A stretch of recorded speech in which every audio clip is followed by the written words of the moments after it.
The coffee was bad. Not bad in the way that makes you wince and push it aside. Bad in the way that tastes exactly like how a Monday feels. And I drank every drop of it standing at my kitchen window, staring at my roof. My antenna was up there. A simple, clean, entirely legal over-the-air television antenna, mounted flush to the fascia board, visible from the street only if you were specifically looking for it and had nothing better to do with your eyes. Which brings me to Brenda. I want you to understand something before we go any further. I had done nothing wrong. The notice arrived on a Saturday, which felt intentional. There's something about a Saturday violation letter that suggests the sender spent Friday evening in a state of barely contained glee. Printer warmed up, envelope pre-licked, we're waiting for the clock to hit a reasonable mailing hour. It was printed on HOA letterhead that featured the neighborhood name in a font that cost somebody actual money, Castellan Oaks, rendered in gold serif letters, like it was a private members club in London, and not 37 houses in suburban Ohio with coordinated mailboxes. Notice of violation. Unauthorized exterior installation. 14 days to remove it, or face daily fines of $50 compounding. I set the letter on the counter next to my coffee. The coffee was still bad. That felt appropriate. I had met Brenda Kowalski exactly twice before the notice arrived, and both times had been enough. She appeared at my door 3 weeks after I moved in, clipboard first, which is to say the clipboard entered my field of vision before she did, and my instinct, I'll be honest, which was to close the door. She was a woman of approximately 55 who had arranged herself with the careful intentionality of someone preparing for a corporate board photo. Pressed khakis with a crease you could use to open mail, a polo shirt in what I can only describe as authoritative beige, and a lanyard around her neck that held her HOA president badge, like a security clearance at a mid-level defense contractor. Her hair had been set in curlers recently enough that it still held its shape with a kind of aggressive, shellacked determination, each wave sitting exactly where she had told it to sit. She carried the clipboard the way a general carries a baton, not as a tool, but as a statement. Her name badge said, Brenda K., HOA President. The K, I would later learn, stood for Kowalski. The period after it was entirely her idea. Welcome to Castellan Oaks, she said. Not warmly. She said it the way a customs officer says purpose of your visit. I'm Brenda. I'll need you to review and sign the Community Standards Acknowledgement Form at your earliest convenience, which means this weekend. Her verbal tick arrived in that first sentence, and never left. At your earliest convenience, delivered with a brightness that had the structural integrity of a threat. She used it the way other people use punctuation. You would receive a request, and then at your earliest convenience would land like a gavel. I signed the form. I was new. I was optimistic. I believed in the way that a man who has never owned a home in an HOA community believes, that the rules were mostly reasonable and would be enforced with proportional humanity. I know. But the second time I met Brenda was at the quarterly community meeting, where she ran a PowerPoint presentation about approved mulch colors with a level of focus that suggested she had been preparing for this moment her entire adult life. There were 5 slides about mulch. One of them had a pie chart. I sat in the back. I ate a granola bar quietly. I had brought it because I thought the meeting would be short. The meeting was not short. When it was over, Brenda made eye contact with me from across the folding table and said, I noticed you've been parking slightly over your property line at the curb. Just a heads up, at your earliest convenience. Then she moved on to the next person before I could respond. Clipboard already redirected. Mission complete. I had not been parking over the property line. I had checked. But that wasn't really the point. The point, I understood later, was that Brenda needed you to know she had noticed you. The parking thing was just proof of surveillance. It was a flex. She had been watching. and she wanted you to feel that. I went home and had a beer. It was 7 p.m. The circumstances more or less justified it. So, the antenna.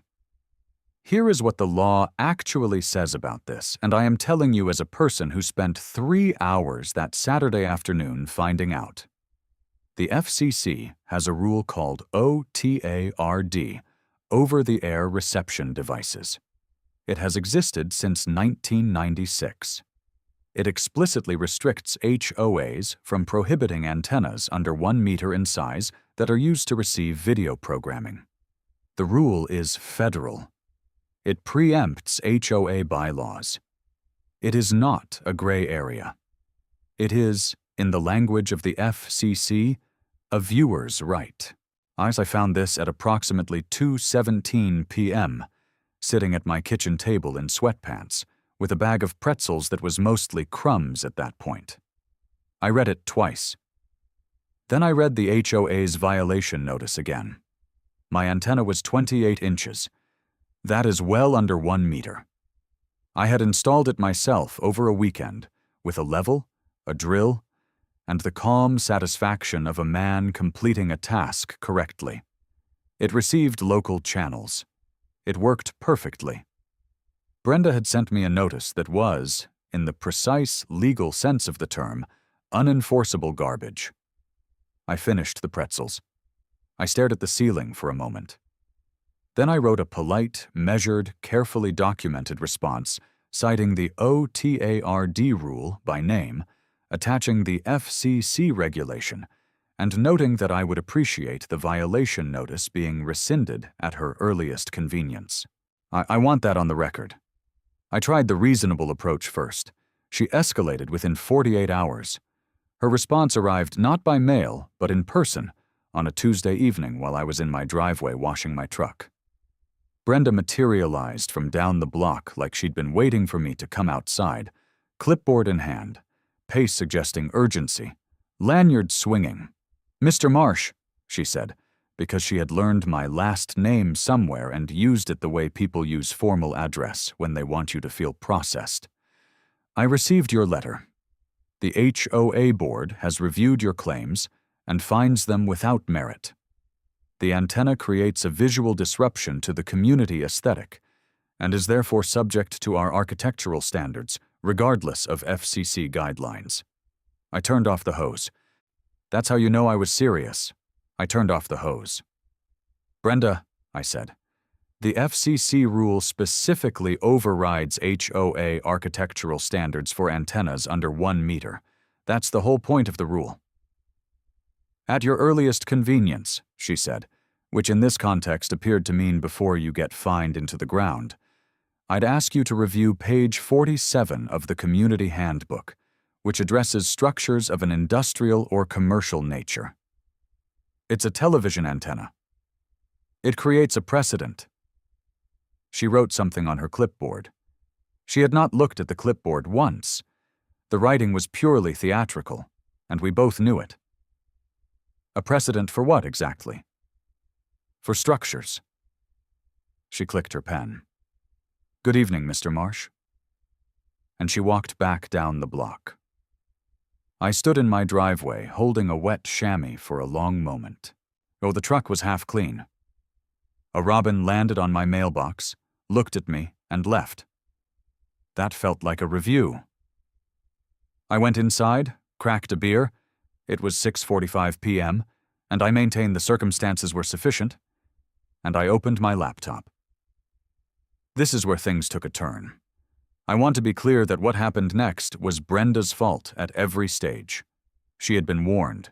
She had the FCC regulation in writing.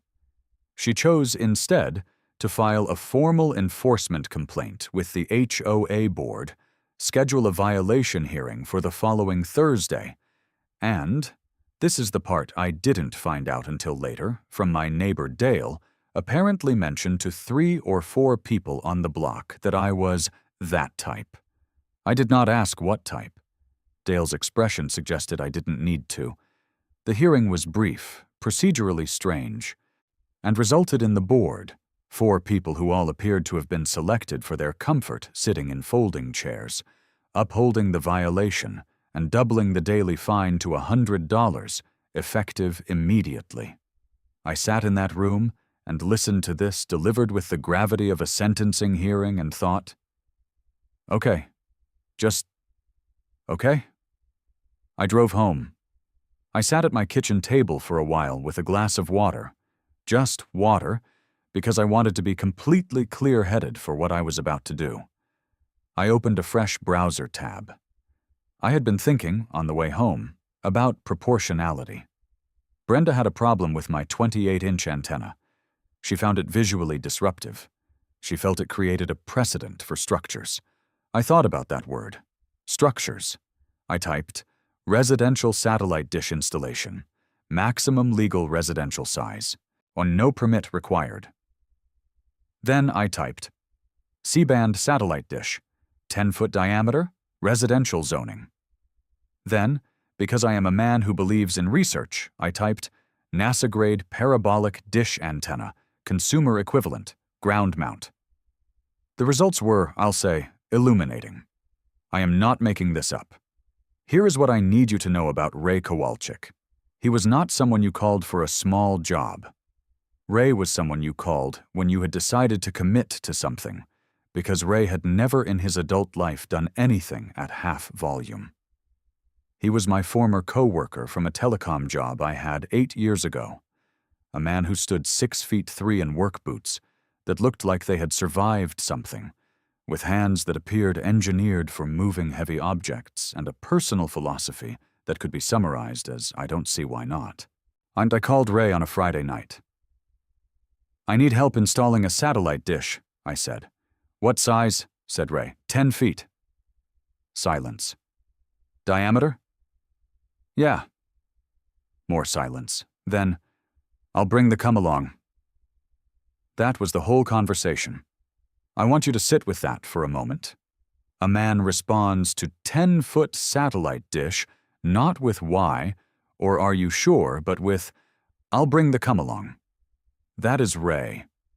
He showed up the following Saturday in a truck that was doing 90% of its structural work through sheer stubbornness, with materials organized in milk crates that suggested either a military background or a very particular kind of anxiety, and a receiver assembly he had sourced from what he described only as a guy. The guy reliable? I asked. He sold me a working radar dish in 2019, Ray said, which was not quite an answer to the question I had asked. The dish itself had arrived by freight earlier that week, crated in wood and delivered by a driver who looked at my driveway and then at me with an expression that said he had questions, but was choosing professionalism. It was a 10-foot solid aluminum parabolic dish with a surface finish that reflected clouds. It was, genuinely, magnificent. It looked like something that should have a countdown clock nearby. The OTARD rule, for the curious, covers satellite dishes under 1 meter for direct-to-home services. Dishes over 1 meter are a different matter. They can be regulated, permitted, restricted. I was not unaware of this. I was, however, aware that a dish of this size qualified as a receive-only antenna under FCC Part 25. That my local zoning code permitted accessory structures up to 12 feet in height in a rear yard without a permit. That the rear yard placement kept it within every setback requirement, and that I had verified all of this with a zoning office phone call that the clerk seemed entirely unbothered by. The dish was legal. I want that on the record, too. Ray and I poured the concrete footer on Saturday morning. I had drawn up a base diagram that Ray looked at, nodded at once, and then set aside in favor of doing it slightly differently in a way that was, I'll admit, structurally superior to my version. We didn't discuss this. He just started doing it his way, and I handed him tools. By 4 p.m., the mast was in. By 6 p.m., the dish was mounted. Ray stood back, wiped his hands on his jeans, and looked at it the way a man looks at a thing that has been done correctly. "You're going to aim that at someone specific?" he said. The front of it will be visible from the street, I said. Ray nodded slowly. You want me to paint the mast? He paused. I know a guy with reflective paint. I told him the aluminum finish was fine. Your call, he said, with the tone of a man who would have used the reflective paint. We cracked beers at 6:15 p.m. The circumstances were extremely justified. I let the dish sit for 5 days before I did anything else, because I wanted Brenda to see it first on her own. I didn't have to wait long. She walked past on a Tuesday morning, of course it was a Tuesday, on what I had observed was her standard patrol route, clipboard in hand, lanyard catching the morning light. I was inside, near the window. What with a bowl of cereal, I had been eating slowly for about 20 minutes. She came around the corner at the end of the block at her standard brisk administrative pace, and then stopped. I watched her stop. She stood on the sidewalk in front of my house for a long time. The dish was visible above my back fence line, intentionally, because I had confirmed with my tape measure that precisely 14 inches of it cleared the fence, which was enough to be seen from the street without violating any sightline ordinance. It caught the morning sun with the casual indifference of something designed to receive signals from space. Brenda looked at it. She looked at it for what I timed, I am not kidding, at 45 seconds. Then she looked at my house, then at the dish again. Then she wrote something on her clipboard and walked on. Was the cereal had gone soggy by then, it felt entirely appropriate. The second notice arrived the next morning. This one was longer. It invoked Section 7.4 of the Community Handbook, structures of an industrial or commercial character, as well as Section 12.1, visual harmony and neighborhood aesthetics, and included a photograph of my dish that Brenda had apparently taken herself, printed in color, with a circle drawn around it in red pen. The circle was very precise. She had used a compass. I genuinely respect the commitment, even now. The notice demanded removal within 7 days, and outlined fines that compounded in a way that suggested someone had done math in a state of elevated emotion. I wrote back the same day. My response was 4 pages. It cited the zoning code section permitting accessory structures, at the FCC Part 25 classification of my receive-only dish, the specific measurements confirming setback compliance, a photograph of my own showing the property line markers, and a brief note that I had consulted with a telecommunications attorney, which was technically true because I had called one, described the situation, and he had laughed for a moment before confirming I was fine and wishing me luck. I closed with, I trust this matter can be resolved at your earliest convenience. I'm not going to pretend I didn't enjoy writing that. What happened in the 3rd week is the part that changed the temperature of the whole situation, and it happened because of something I overheard, which is to say something Brenda said in my presence while operating under the mistaken belief that I couldn't hear her. I was in my backyard on a Saturday afternoon adjusting the dish's azimuth. I had, by this point, actually gotten it receiving signals, which was its own satisfying subplot, when I heard voices from 2 yards over, where my neighbor Patricia was doing something in her garden. Brenda was talking to Patricia over the fence line, which meant Brenda's voice was carrying in the particular acoustic channel that exists between suburban fences in still air. The problem, Brenda said, and her voice had dropped into a register I hadn't heard before, something flatter, less administrative, more genuine in its ugliness, is that people like him don't understand what we've all built here, the property values. You let one person do whatever they want, and the whole neighborhood goes. I stopped adjusting the dish. I stood very still. What people like him, I noted to myself, quietly, into the middle distance. Patricia said something I couldn't hear. Brenda's response was clearer. It's not about the antenna, Patricia. It was never about the antenna. It's about what this neighborhood is supposed to look like, and who it's supposed to look like it's for. I stood there for a while after that. A cloud moved across the sun. The dish reflected it going. I didn't react. I went inside, made a sandwich, and sat at my kitchen table. The thing about finding out someone's real motivation is that it doesn't make you angrier, exactly. It makes you quieter, calmer. It converts what was an irritating property dispute into something with a different geometry entirely. I wasn't being fined for a dish. I was being fined for existing in a way Brenda found aesthetically inconvenient, which is to say, in a way she found threatening to a vision of the neighborhood that was less about mulch colors and architectural standards, and more about who she thought deserved to be here. I finished my sandwich. I opened my laptop. I was done trying to resolve this reasonably.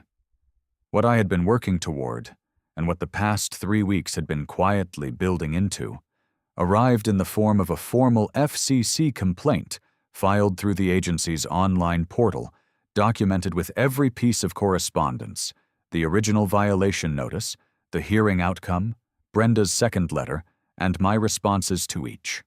OTARD violations are taken seriously by the FCC. Fines for HOA non-compliance with the rule can reach substantial territory. Per-day violations, on formal cease and desist orders, enforcement actions that get processed through the agency's Enforcement Bureau and carry the specific gravity of federal paperwork. I filed with the precision of a man who had been keeping notes. But the FCC complaint was not the main event. It was, in retrospect, the opening act. The main event was the letter I sent to the HOA board, CC'd to every homeowner in Castellan Oaks, whose address I had sourced from the county property records, which are public documents available to anyone with a computer and 45 minutes. The letter was polite. It outlined the OTARD rule in plain language. It described my installation, my compliance with all applicable regulations, and the HOA's response. It attached the FCC complaint filing confirmation. It noted, goes with the measured tone of someone who has not raised his voice, that any homeowner who had ever received an antenna or satellite dish violation notice from the HOA may have grounds for a refund of fines paid, and might consider consulting the FCCC's complaint portal. I printed 43 copies. I put them in envelopes. I used my own stamps. Then I called Ray. "The thing I mentioned," I said. "I want to aim it." "At the street?" "Toward the front of the property, visible from the HOA entrance." A pause. "I've got reflective paint," Ray said. This time I said, yes. Ray arrived early on a Saturday, which meant the HOA's weekly walkthrough, a ritual I had learned happened at 10 a.m. every Saturday, with Brenda leading a small inspection committee of 2 other board members, was approximately 90 minutes away. We worked efficiently, and the dish had been rear yard installed, but nothing in any ordinance, covenant, or handbook prevented me from orienting it in any particular compass direction, and nothing prevented the mast from having a reflective finish. The dish was already gleaming aluminum. The mast, newly painted by Ray in a chrome-adjacent silver that caught light with what I can only describe as enthusiasm, now matched it. Ray had also, without consulting me but apparently having given it thought, attached a small weather vane to the top of the mast. It was in the shape of a rooster. I looked at it for a moment. "Was that in your truck?" I asked. "Had it," said Ray. I have no further explanation for the rooster. It was there. It caught the wind. It turned with a kind of jaunty authority. Out and honestly, it completed something about the whole installation that I hadn't known was missing. We finished at 9:47 a.m. Ray poured himself coffee from a thermos, leaned against his truck, and looked at the dish and the mast and the rooster. "You need me to stay?" he said. "You can if you want." He refilled his cup. He stayed. Brenda arrived at 10:03 a.m. with her clipboard and 2 board members, Gerald, who was in his 60s, and had the energy of a man who had attended too many meetings over too many decades, and was tired in his actual soul, and Pam, who wore a fleece vest in October the way some people wear armor. They came around the corner onto my block, and Brenda was mid-sentence about something to do with the Hendersons' garden edging when she stopped.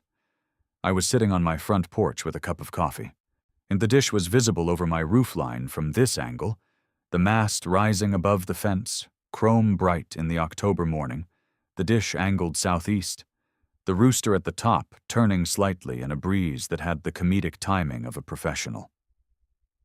3 of the letters I had mailed had already apparently been received and discussed, because I had gotten 2 texts and 1 phone call the previous day from neighbors with questions. Word, as it tends to do, had been moving. Brenda stopped on the sidewalk 30 feet from my house. She looked at the mast. She looked at the rooster. She looked at me on the porch. I raised my coffee mug at her. Not in a confrontational way. Just acknowledging her existence, the way you do. And something in Brenda Kowalski cracked. What I need you to understand is that I have never, before or since, watched a person decide in real time that they were going to handle something badly. It is a visible process. The jaw sets first, then the shoulders, then the clipboard comes up like a shield that has decided to become a weapon. Mr. Marsh. Her voice was about 15% louder than her usual register, which for Brenda was significant. She was not a loud woman by default. Loudness for Brenda was a tell. That structure is in direct violation of Section 7.4 and Section 12.1 of the Community Handbook, and I am formally notifying you, morning Brenda, I said, formally notifying you that you have until...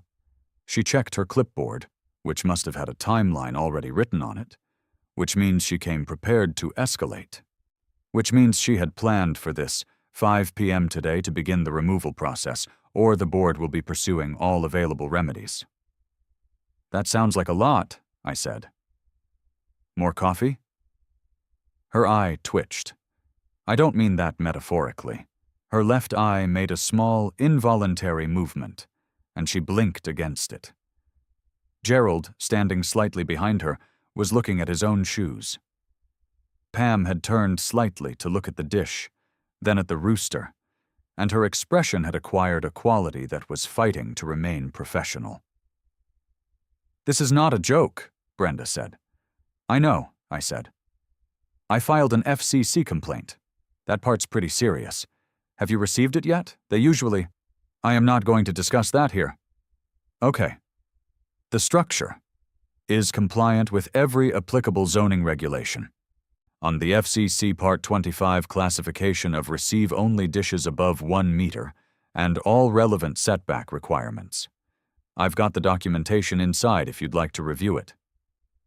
She took 3 steps forward, which put her at the edge of my property line. She was precise. I'll give her that. She didn't cross it. And pointed at the dish with her pen. That, she said, and her voice had picked up a vibration now, the frequency of something structural shifting under load, is not what this neighborhood is for. There it was, out loud, in front of Gerald and Pam and Ray and whatever neighbors had or had not materialized in the ambient radius of this conversation. I looked at her for a moment. Then I took a sip of my coffee. Funny you should say that, I said quietly. I've been thinking the same thing about some of your enforcement decisions. And then Brenda Kowalski left the realm of administrative dispute and entered a different territory entirely.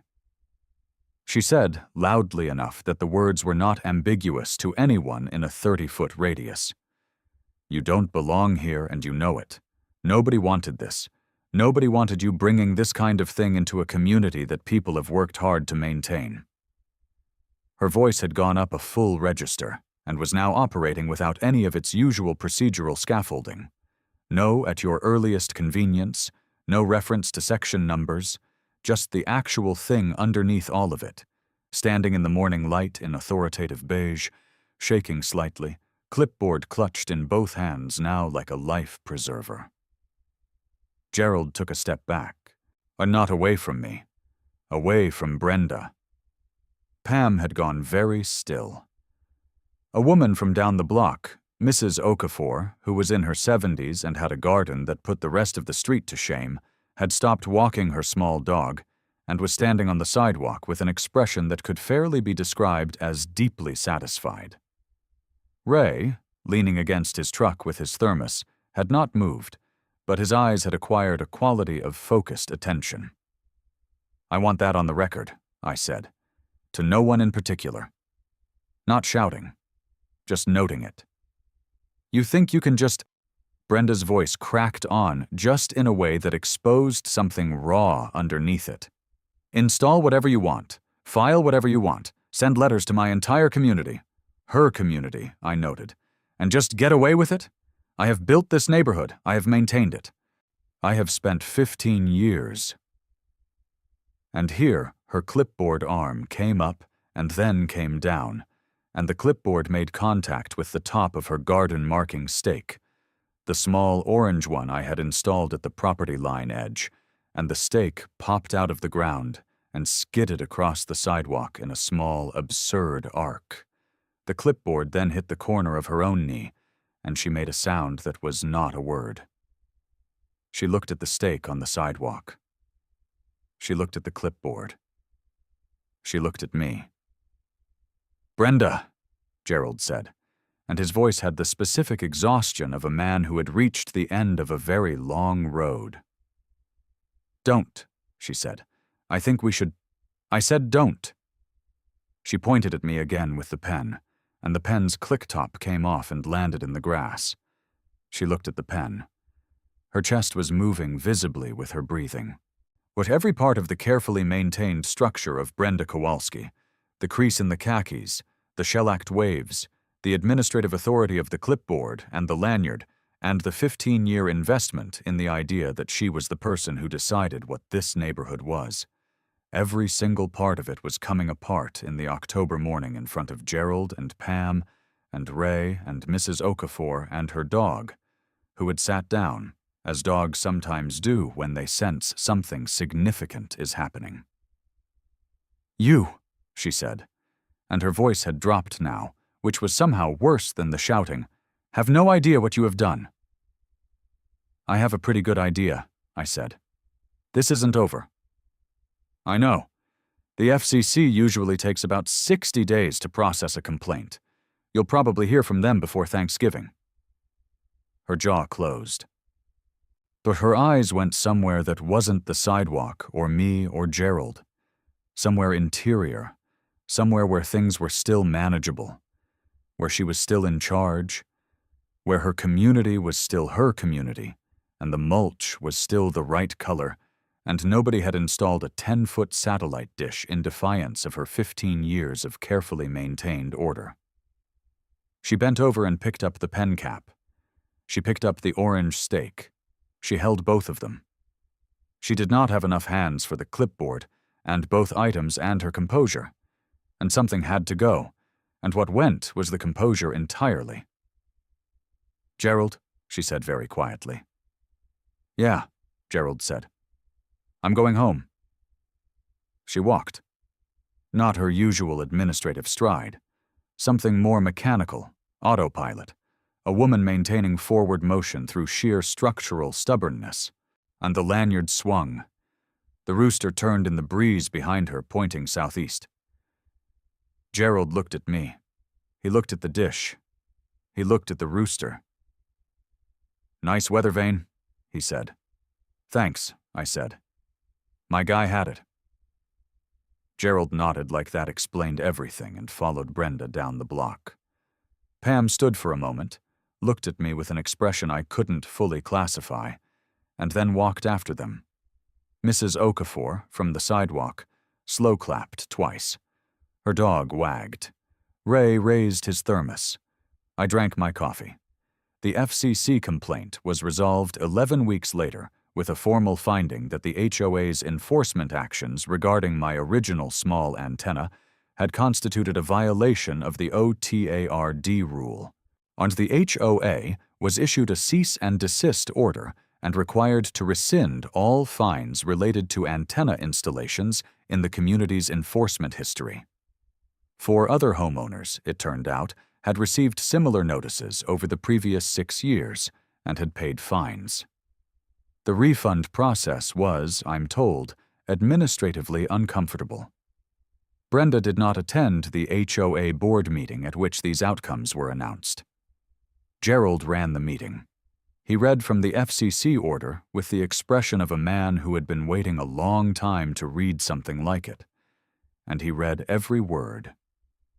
I was not there either. I had other things to do. I do not know if Brenda still lives in Castellan Oaks. I see the HOA newsletter in my mailbox occasionally now. Gerald's name is on it as interim president, and the font is the same gold serif, but the energy is different. Last month, it included an article about approved mulch colors that was exactly 1 paragraph long. The dish is still up. I was out on the porch last Tuesday evening, the kind of October evening where the light goes gold at the edges and everything goes still for a few minutes, and I could see the dish above my fence, and the rooster on the mast, and the way they caught the last of the light the same way they caught the morning sun back in October, which is to say with complete indifference to anyone's opinion about them. My coffee was better than that first Saturday. Marginally. Down the block, I noticed a new house had recently gone up a small weather station on their roof, an anemometer spinning, the whole setup. Not in violation of anything, as far as I could tell. Not particularly aesthetic, maybe, if you were the kind of person who had opinions about that sort of thing. I looked at it for a while. Then I went inside and refilled my cup. The handbook, after all, has a lot of pages left.